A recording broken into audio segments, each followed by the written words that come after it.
My greedy sister married my husband, hoping to take over his $400 million fortune. But just a few days later, he passed away unexpectedly. After the funeral, she confidently declared herself the heir to his wealth.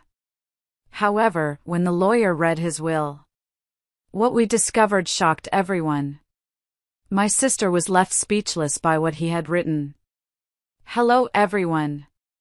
Thank you for being here with me today. Before I begin my story, I'd love to know which city you're joining us from. Please feel free to share in the comments. Now, let me take you into this story. My name is Audrey, and I need to tell you a story. It's a story I've held inside for a long time, and I think it's time to let it out. It's a story about family, about betrayal, and about how the truth can sometimes be more complicated and more painful than the lies we're told. It's not an easy story to tell, so please, bear with me. I had always been the quiet one. If my twin sister, Beatrice, was the sun, then I was the moon, only visible because of her reflected light. She was born with a fire inside her, a dazzling, confident energy that drew everyone into her orbit. When we were children, she was the one climbing the tallest trees, leading the neighborhood games, her laughter echoing down the street. I was the one on the porch swing with a book, watching, always watching. Our parents, well, they orbited her too. They didn't even try to hide their favoritism, it was just a simple, unchangeable fact of our household, like the squeaky third step on the staircase or the leaky faucet in the kitchen. Beatrice was their golden child, the one they bragged about to friends and relatives. Did you hear? Beatrice scored the winning goal in her soccer match, my father would boom over the phone. Beatrice made the honor roll again, of course, my mother would say at family gatherings, beaming. Whenever I came up in conversation, it was usually as a footnote. And Audrey's doing fine, too. She's a quiet one, our Audrey. My childhood health issues didn't help. While Beatrice was collecting sports trophies, I was collecting doctor's appointments. A bout of pneumonia one winter, severe asthma the next. It felt like my body was as quiet and fragile as my personality. My parents' concern always felt tinged with a faint, weary sigh of disappointment. I was the lesser twin, the one who couldn't keep up. I remember our 8th birthday so clearly, it feels like a movie I can replay in my mind. We had our usual shared party in the backyard, with a sheet cake that had both our names written in frosting, Beatrice's in bold, swirling pink and mine in a smaller, neater blue. When it was time for the big present, my father wheeled out Beatrice's first, a gleaming, 10-speed Schwinn bicycle. It was candy apple red, with silver tassels on the handlebars that shimmered in the sun. All the kids gasped. Beatrice let out a shriek of pure joy and hopped on, her blonde ponytail flying behind her as she zipped around the lawn, a perfect picture of a perfect daughter. Then, my mother came out of the house holding my gift. It was a large, leather-bound anthology of classic poems. It was a beautiful book, but in that moment, it felt like a consolation prize. "This is more your speed, Audrey," she'd said, patting my head. Her smile was kind, but her words felt like a cage. "You can read it inside while your sister plays." I looked at my father. He was watching Beatrice, his face alight with a look of pure, unadulterated pride. When his eyes finally flickered to me, holding my book, his smile was thin, almost an obligation. That was the moment I truly understood. I wasn't just different, in their eyes, I was a lesser version. A quieter, paler copy. It wasn't just birthdays. It was everything. I remember the 4th grade spelling bee. I had studied for weeks, memorizing lists of words until my eyes burned. I won for my class, and I was so proud I thought my heart would burst. I ran home, clutching my little blue ribbon. That same day, Beatrice had competed in the district-wide track meet. She came in 2nd place in the 50-yard dash. That evening, at the dinner table, my father stood up and made a toast. To Beatrice. 2nd place in the whole district. "We're so proud of you, champ." They took her out for ice cream to celebrate. My blue ribbon lay on the kitchen counter, unnoticed. When I finally pointed it out, my mother just said, "Oh, that's nice, dear. But it's just a Class B." My mother's favorite phrase, the one that became the soundtrack to my youth, was always delivered with a sharp edge of frustration. "Audrey, why can't you just try to be more like Beatrice? Put a smile on your face. You'd have an easier time if you did." I heard it so often that the sting eventually faded into a dull, permanent ache. I learned to live with it. I accepted my role. I was the observer, the side character in the vibrant story of my sister's life. I loved Beatrice, I truly did. As a child, I worshipped her. But it's a difficult thing to love someone who is a constant, living reminder of everything you are not. When the time came for college, it felt like a lifeline. Beatrice, naturally, was accepted into a prestigious university on the East Coast with a partial athletic scholarship. Her departure was a grand affair, with a huge going-away party and tearful goodbyes. My own college acceptance letter, to a smaller state school in Texas, was met with a simple, "Oh, that's nice, dear." For me, college wasn't just about getting a degree, it was a desperate bid for my own identity. It was a chance to go somewhere no one knew my name, let alone my sister's. I packed everything I owned into my beat-up, 10-year-old Ford Escort. It wasn't much. 2 boxes of books, a suitcase of clothes that all seemed to be in shades of gray and beige, and a churning mix of terror and exhilaration in my stomach. The day I left, my parents gave me a quick, perfunctory hug. Their minds were already on the care package they were putting together for Beatrice. As I pulled out of the driveway, I saw them through the rearview mirror, standing on the porch, my father's arm around my mother's shoulder. They didn't wave. The drive to Dallas was a 16-hour marathon fueled by gas station coffee and the static-filled country music stations that faded in and out as I crossed state lines. It was the first time in my life I had ever been truly alone, and it was both terrifying and utterly intoxicating. I remember crossing the Texas state line, seeing the big "Welcome to Texas" sign, and pulling over to the side of the road. I just sat there in my car, the engine ticking, and I cried. Not sad tears, but tears of pure, unadulterated relief. I had made it. I was free. The apartment hunt was a humbling experience. I looked at dingy, grim places with the smell of stale cigarettes baked into the walls. I finally settled on a third-floor walk-up in a noisy building with decent sunlight and walls the color of weak tea. The landlord, a man named Mr. Henderson with a permanent scowl, handed me the keys with a grunt. The first night in that empty apartment was one of the longest of my life. The silence was a physical thing, pressing in on me from all sides. I ordered a pizza I couldn't eat and just sat on the floor, watching the headlights of passing cars paint stripes across the ceiling, wondering if I'd made a terrible, irreversible mistake. But then, I started my classes to become a teacher.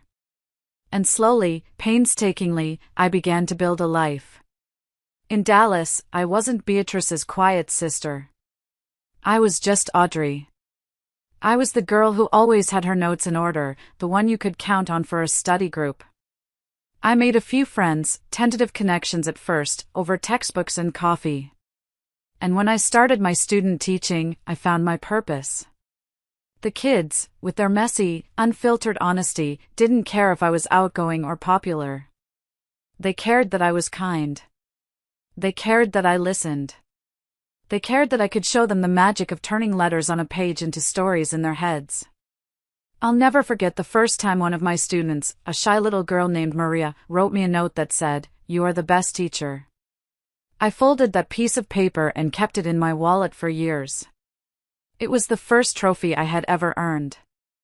After graduation, I landed a full-time teaching job at a wonderful elementary school in a quiet Dallas suburb. Life settled into a gentle, predictable rhythm. It was a small life, a simple one, but it was mine.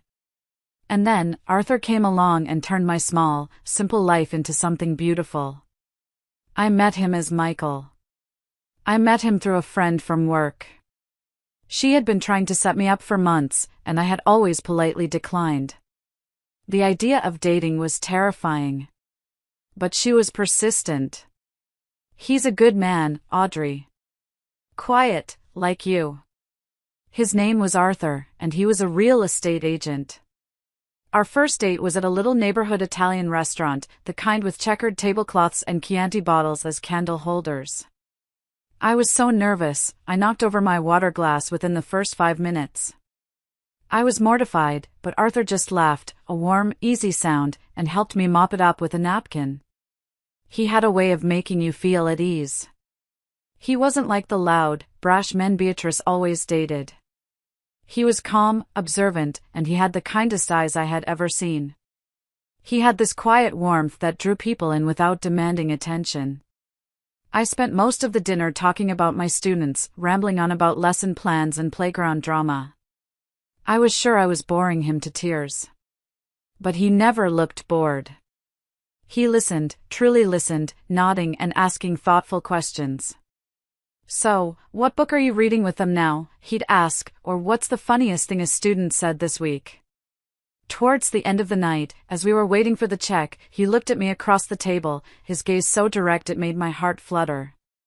You know, he said softly, you talk about those kids with so much love. It's really something special. He paused, then added, you're different, in a good way. The kind of different that stays with you. Those words were like water on parched earth. No one had ever called my quietness peaceful. They called it shy, withdrawn, antisocial. But Arthur saw it as a strength. He saw me. We dated for 2 years before getting married. Our courtship was as quiet and gentle as he was. We took long walks in the park, cooked dinner together, and spent hours just talking. He proposed on a rainy Tuesday night. We were in our small, cozy apartment, curled up on the couch, listening to the rain patter against the window. He hadn't made my favorite dinner or planned some grand gesture. He just turned to me, took my hand, and his eyes were full of a sincere, overwhelming love. Audrey, he began, his voice a little thick, I never knew a life could be this peaceful. I never knew I could be this happy. I don't want to spend a single day without this. Will you marry me? He pulled out a small box. Inside was a simple, elegant ring that was more beautiful to me than any flashy diamond Beatrice's boyfriends ever bought her. Tears streamed down my face as I said yes. They were happy tears, pure and simple. For the first time in my life, I felt completely and utterly chosen. Our life together wasn't a fairy tale, but it was real and it was good. His steady job and my teacher's salary were enough to afford the down payment on a small but charming bungalow in a neighborhood with big oak trees. We spent our first year in that house making it our own. We painted the walls a soft yellow, planted a garden in the backyard, and scoured flea markets for furniture that had character. Arthur was surprisingly handy. I remember one Saturday we spent all day assembling a bookshelf, laughing as we kept putting the shelves in upside down. That bookshelf, crooked as it was, became my favorite piece of furniture. Our life was built on small, happy rituals. Saturday morning breakfasts at the Bluebonnet Diner, where the waitress, a woman named Flo, always called us lovebirds. Sunday afternoons spent reading side by side on the couch. We never had children. After a few years of trying, we accepted it wasn't meant to be, and we found contentment in our life together. Our home was quiet, filled with books, the smell of Arthur's coffee in the morning, and a deep, abiding sense of peace. Arthur was my biggest cheerleader. He believed in me more than I believed in myself. When I was offered a small promotion to lead teacher for my grade level, I was terrified of the extra responsibility. Arthur sat with me for hours, making lists of all the reasons I was qualified, telling me how proud he was. He made me feel capable. He made me feel strong.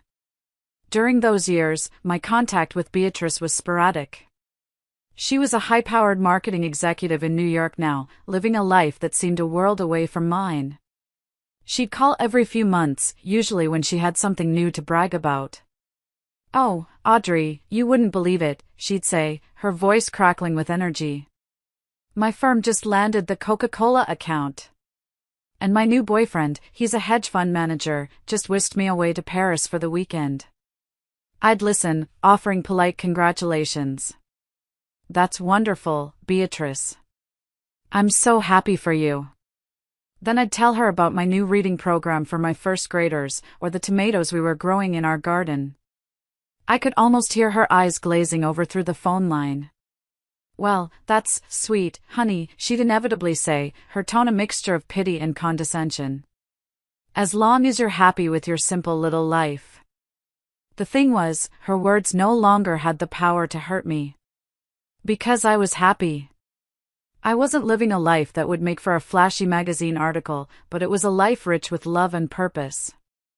I had a man who cherished me for exactly who I was. I had a job that made a difference. I didn't need Paris or hedge fund managers. I had everything I had ever truly wanted right there in that little bungalow, with my kind, steady Arthur by my side. For 10 wonderful years, I believed our quiet, simple love was invincible. The change, when it came, was like the tide slowly going out, so gradually you don't notice the shoreline has moved until you look up and see acres of exposed, barren sand. It started around our 10th wedding anniversary. Arthur began working later. At first, it was just an hour or two. Big project at work, he'd say, giving me a tired kiss on the cheek before disappearing into his home office. But soon, he was coming home after I'd already eaten dinner, long after the sun had set. The smell of his coffee was no longer the first thing I noticed in the morning, because he was often gone before I even woke up. Our dinner table, once the hub of our day where we'd reconnect and share stories, grew quiet. I would try to fill the silence, talking about my students, but his responses became shorter, more distracted. He'd nod and murmur, "That's nice, honey," but his eyes would be distant, his mind clearly somewhere else. I remember one evening I was especially excited. I had finally gotten a shy, withdrawn student to read aloud in front of the class. It was a huge breakthrough. I couldn't wait to tell Arthur. I made his favorite meal, shepherd's pie, and waited. He didn't get home until almost 9. He walked in, dropped his briefcase by the door with a heavy thud, and loosened his tie. "Long day," he grunted, heading for the refrigerator. "I made your favorite," I said, trying to keep my voice light. "Not hungry," he said, grabbing a beer and closing the door. He didn't even look at the table I had set. I stood there in the kitchen, the story about my student dying on my lips. The silence that followed was heavy, filled with things I didn't understand. The loving, attentive man I had married was being replaced by a ghost, a polite stranger who shared my house but not my life. I tried to talk to him, of course. Countless times. "Is everything okay at work, Arthur? You seem so stressed." "It's just work, Audrey. Don't worry about it." "Are we okay?" I asked one night, my voice small, as we lay in bed, a cold foot of distance between us. He just rolled over, his back to me. "We're fine. I'm just tired. Go to sleep." But we weren't fine. A cold dread, a feeling I hadn't experienced since my childhood, began to creep back into my life. It was the feeling of being invisible, of being a problem to be managed rather than a person to be loved. I felt like I was losing him, and I had no idea why. The night it all shattered was a Thursday. The air in our house was so thick with unspoken words it felt hard to breathe. Arthur had been a phantom all week, barely speaking to me. I had decided that night I would demand an answer. I couldn't live in this suffocating silence any longer. I cooked dinner, but neither of us ate much. I just pushed a piece of chicken around my plate, my stomach in knots. Finally, I put my fork down. The soft clink against the ceramic plate sounded like a thunderclap in the quiet room. "Arthur, we have to talk," I started, my voice trembling slightly. He finally looked up from his plate. He met my eyes, and for the first time in months, his gaze was clear, direct, and utterly cold. There was no warmth, no love, nothing. It was like looking at a stranger. "You're right," he said, his voice flat and devoid of any emotion. "We do." He took a breath, and the next 4 words detonated my life. I want a divorce. The world tilted on its axis. The air rushed out of my lungs. I'm sure I said something, maybe his name, maybe a choked what, but I couldn't hear it over the roaring in my ears. It felt like a dream, a nightmare. This couldn't be happening. Not to us. Not to Arthur and me. Why? I finally managed to whisper, the words scraping my raw throat. What did I do? It's over, Audrey, he said, his voice like stone. He wouldn't give me a reason. He just repeated the words like a death sentence. I've made up my mind. Before I could process, before I could scream or plead or fall apart, the doorbell rang. A sharp, cheerful, two-note chime that was so grotesquely out of place it felt like a sound from another universe.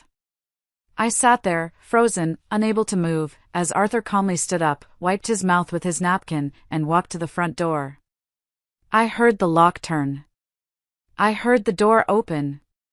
And then I heard the sound that would haunt my nightmares for months to come, the confident, triumphant click-clack of high heels on our hardwood floor. Beatrice strutted into our dining room. She was a vision in a sharp, expensive-looking red dress. Her hair was perfect, her makeup was perfect, and a wide, predatory smile was plastered across her face. She walked right up to Arthur, my husband, and tucked her arm into his as if she belonged there. He didn't pull away. He just stood there, a statue, his face a blank mask. Beatrice looked at me, her eyes sweeping over my simple clothes, my stunned, tear-streaked face. Her smile widened, a cruel, satisfied slash of red lipstick. Arthur and I are getting married, she announced, her voice dripping with a smug satisfaction that turned my stomach. The floor disappeared from under me. I gripped the edge of the dining table to keep from collapsing. My sister. My husband. The two central pillars of my life, conspiring together to destroy me. I looked from Beatrice's gleeful face to Arthur's empty one, searching for any sign that this was a sick joke, a terrible mistake. There was nothing. Then Beatrice spoke again, her voice like sweet poison, twisting the knife. It's no joke, Emily. You've always lived in my shadow. I think it's time you stayed there for good. The weeks that followed are a gray, foggy memory. It felt like I was watching my life happen to someone else, from a great distance. The process of the divorce was brutally efficient. Arthur wanted it done quickly, and I didn't have the will to fight. A thick manila envelope arrived by courier the very next day containing the divorce papers. His lawyer, a man with a cold, impersonal voice over the phone, explained the terms of the settlement. It was generous. He was giving me the majority of our savings, more than half. At the time, I thought it was guilt money. I signed everything he put in front of me, my hand moving like an automaton. I just wanted it to be over. The hardest part was leaving our home. Every object was a landmine of memory. Packing up my books, I found a faded receipt he'd used as a bookmark from our first anniversary dinner. In the closet, I found the old, soft sweatshirt of his I always wore on lazy Sundays. Each item was a fresh stab of betrayal. I hired movers because I couldn't bear to see Arthur again. I left the house key on the kitchen counter and walked out the door without looking back, leaving 10 years of my life behind. I found a small, soulless apartment in a large, anonymous complex across town. For the first month, the moving boxes remained an unopened fortress in my living room. I couldn't bring myself to unpack the remnants of a life that no longer existed. I called in sick to work, telling the principal I had the flu. The truth was, I couldn't face the sympathetic, questioning eyes of my colleagues, and I certainly couldn't face the innocent, happy faces of my students. Most days, I just sat on the couch, which was still wrapped in plastic from the movers, and stared at the beige wall. I didn't watch TV.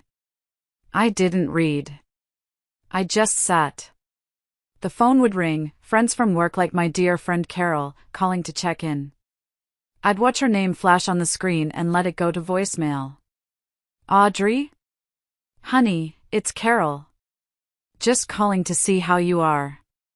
We're all worried about you. Please call me back. I couldn't. What would I say? How do you explain a betrayal so profound it feels like it has hollowed you out from the inside? Meanwhile, Beatrice was putting on a victory parade.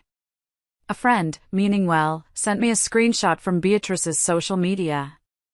It was a picture of her and Arthur, clinking champagne glasses on a balcony overlooking the ocean. The caption read, "Finally with my true soulmate." I threw up after I saw it. I deactivated all my accounts that day. I couldn't take it. Each smiling photo, each celebratory post, was a public testament to my failure, my erasure. I had been so easily and happily replaced. About a month into my self-imposed exile, I finally ran out of food and was forced to venture out to the grocery store. I must have looked a sight, pale, hair uncombed, wearing the same sweatpants I'd had on for 3 days. As I was fumbling with my keys to get back into my apartment building, a sleek black Mercedes pulled up to the curb. My heart stopped. It was Beatrice's car. She got out, looking like she'd just stepped out of a magazine. She was wearing a cream-colored pantsuit that probably cost more than my rent, her blonde hair catching the afternoon sun. She saw me and her face broke into a bright, fake smile. "Audrey," she called out, her voice unnervingly bright and cheerful, as though she had done nothing wrong. "How have you been?" I just stood there, clutching my single bag of groceries, milk, bread, a can of soup. I felt small and pathetic under her polished gaze. "What do you want, Beatrice?" I asked, my voice raspy from disuse. She walked towards me, her heels clicking an arrogant rhythm on the pavement. She stopped a few feet away, her smile still perfectly in place. "I just wanted to check on you, silly," she said, her tone dripping with false concern. "This must be so hard for you. I want you to know, I'm here for you if you need anything." The audacity of it. The sheer, breathtaking nerve. It was so insulting, so deeply cruel, that it snapped something inside me.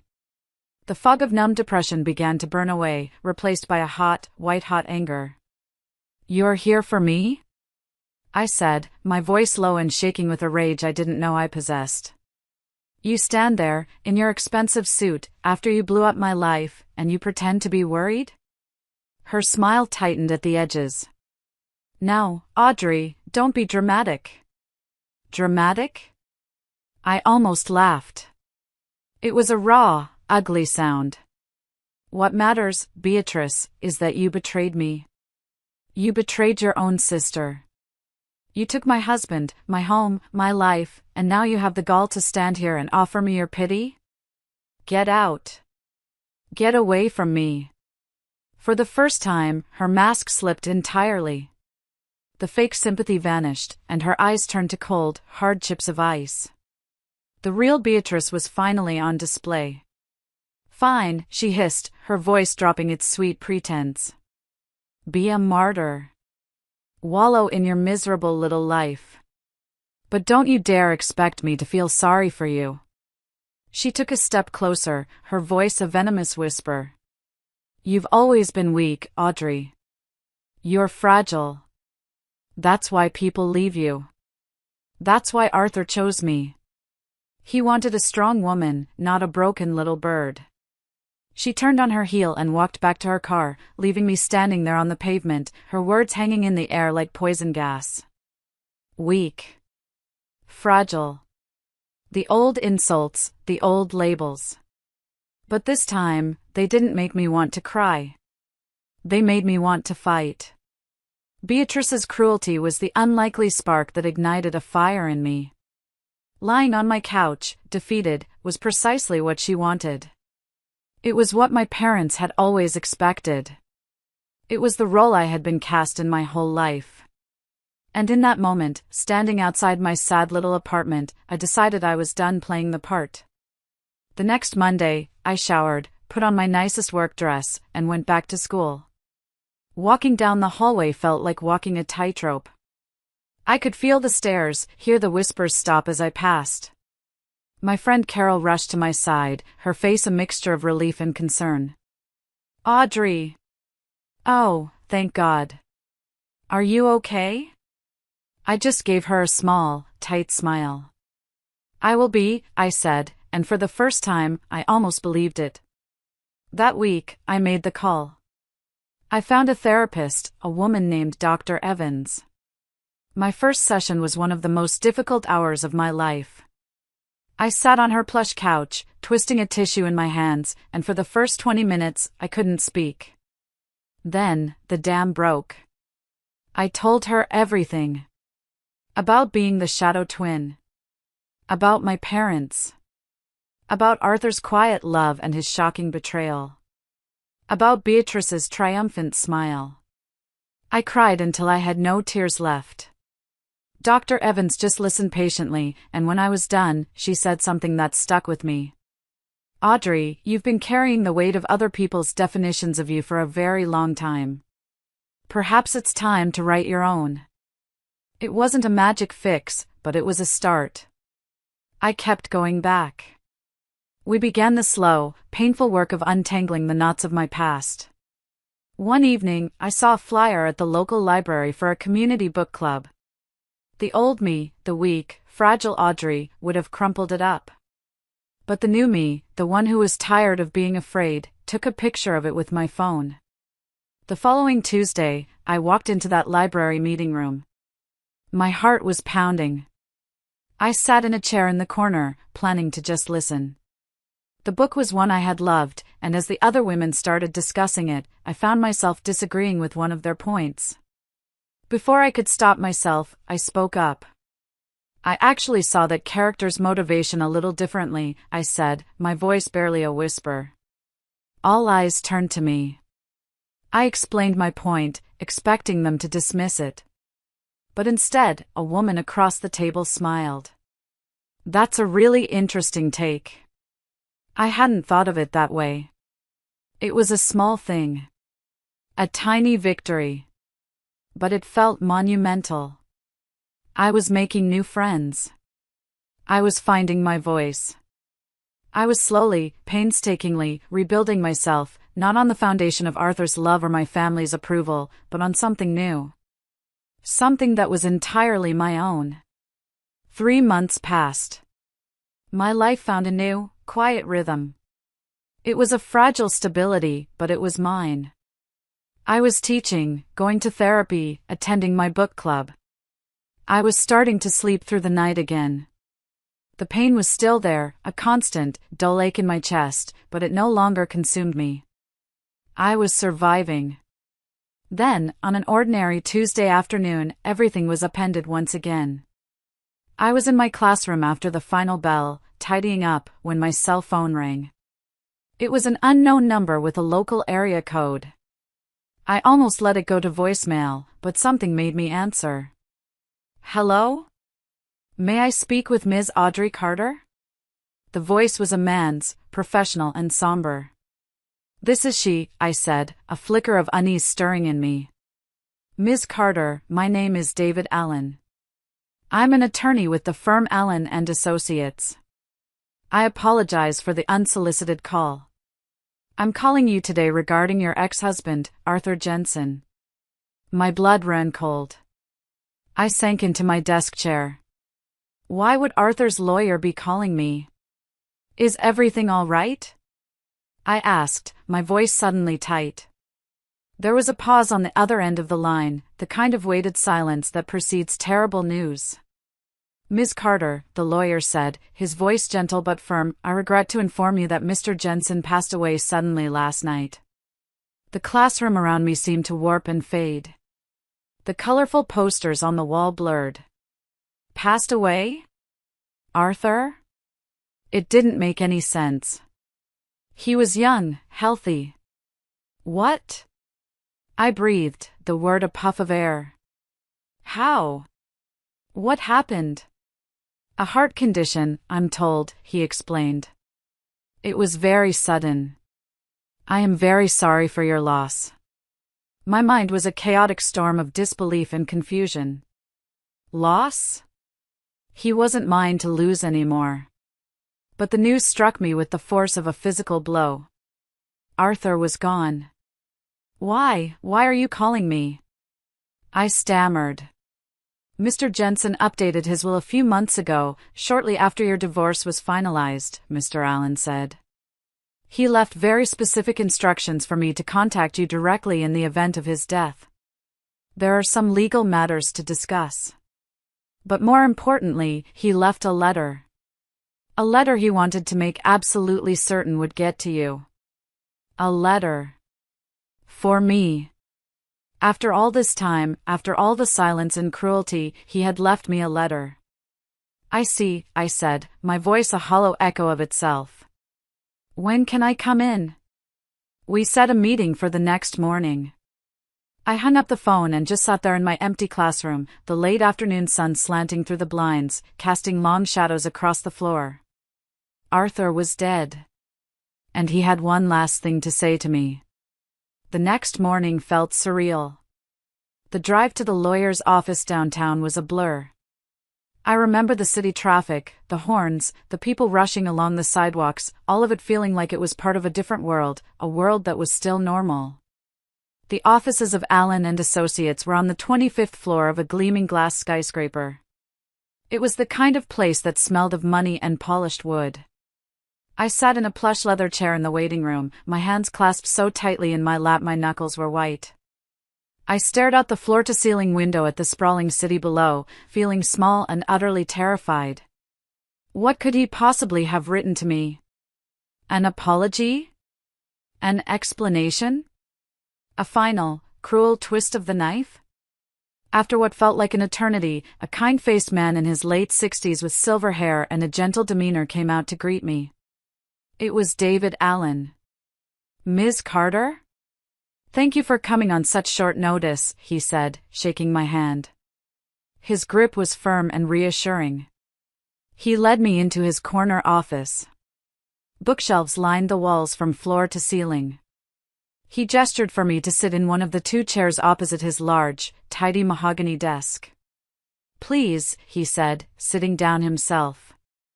I know this is a difficult time. My heart was pounding against my ribs like a trapped bird. He shuffled a small stack of papers on his desk, the sound crackling in the otherwise silent room. As I mentioned, he began, his voice soft. Arthur made some very specific changes to his will. We can go over the legal and financial details of the inheritance shortly. But he was adamant about one thing above all else. He reached into a drawer and pulled out a single, plain white envelope. He slid it across the polished surface of the desk until it stopped directly in front of me. My name, Audrey, was written on the front. It was Arthur's handwriting. Neat, familiar, the same script that had filled the birthday cards and love notes he had given me for over a decade. He insisted that you receive this before anything else was discussed, Mr. Allen said. His final letter to you. Please, take all the time you need. I just stared at it. The envelope seemed to pulse with a life of its own. My hands trembled as I reached for it. The paper felt cool and heavy in my grasp. For a moment, I couldn't bring myself to open it. I was terrified of what was inside. But I knew I had to. I had to know. Slowly, with shaking fingers, I tore the seal and unfolded the single piece of paper within. The words were written in Arthur's familiar hand, though the letters seemed a bit shakier than I remembered. I took a deep, shuddering breath and began to read. Dear Emily, if you are reading this, it means my time has run out. There are 1,000 things I want to say, 1,000 apologies I owe you, but I don't have time for 1,000. I only have time for the truth. So I'll start with the most important thing. I am so sorry. I know what I've done seems monstrous, unforgivable.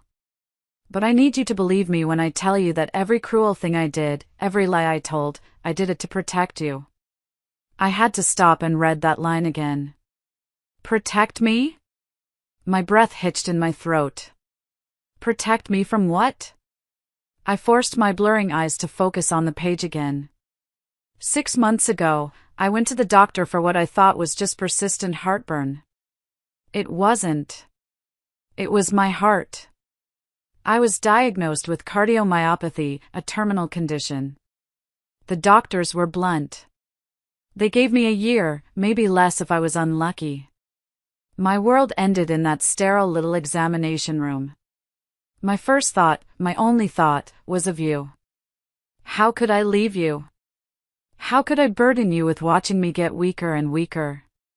But then a more practical, more terrifying thought hit me: what would happen to you after I was gone?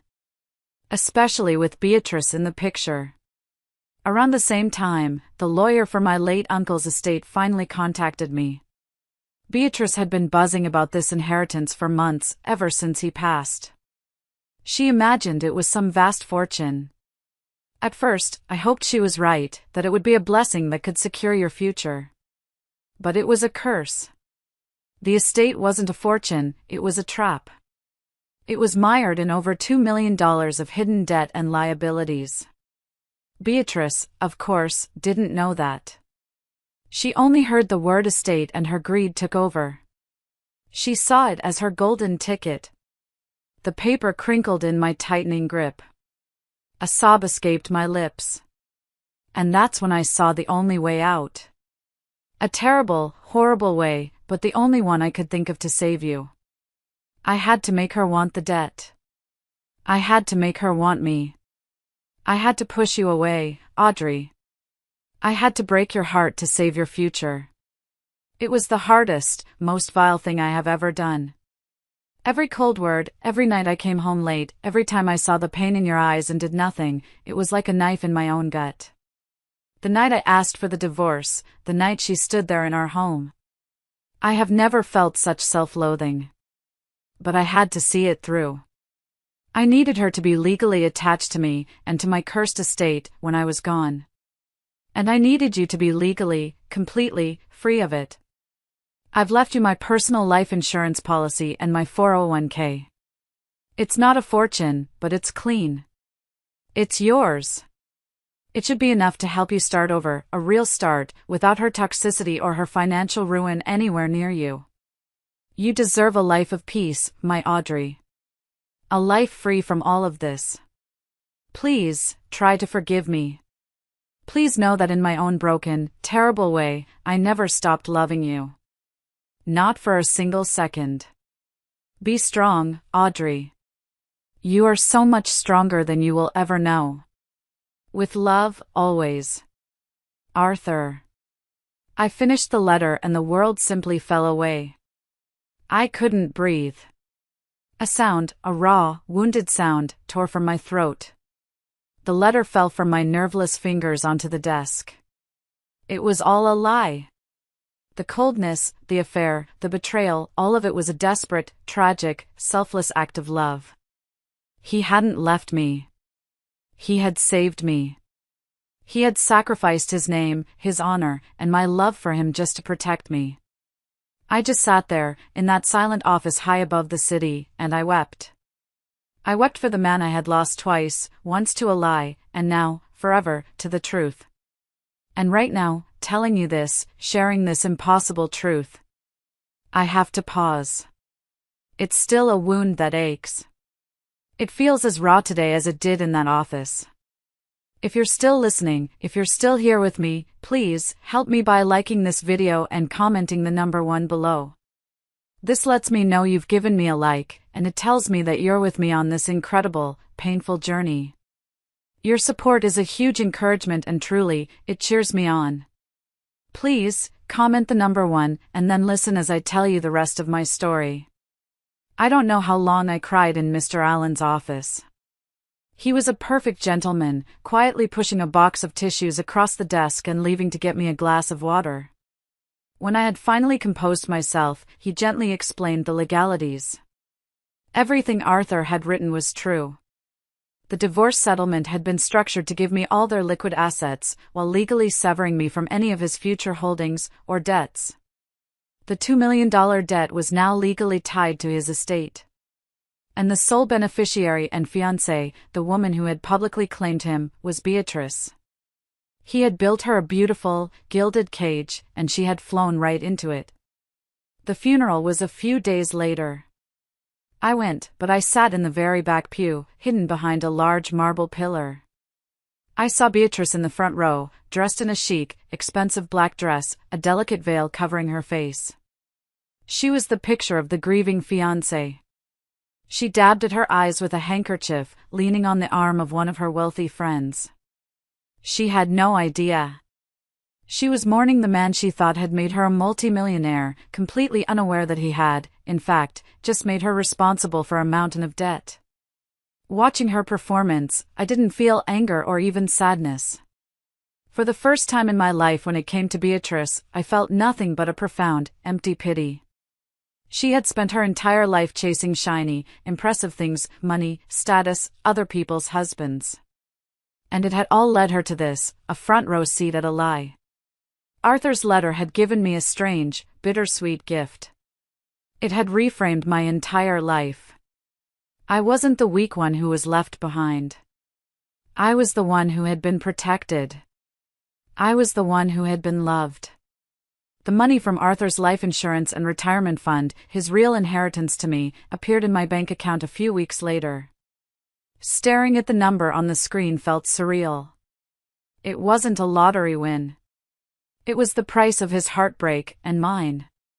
But I knew what I had to do with it. I had to honor his sacrifice. I had to live, and live well. My first act was to start house hunting. My little apartment had served its purpose as a bunker, but now I needed a home. I found a small bungalow on a quiet, tree-lined street, much like the one Arthur and I had shared, but this one was smaller, cozier. It had a big backyard perfect for a garden. I made an offer, and it was accepted. It was around that time that the calls from Beatrice began.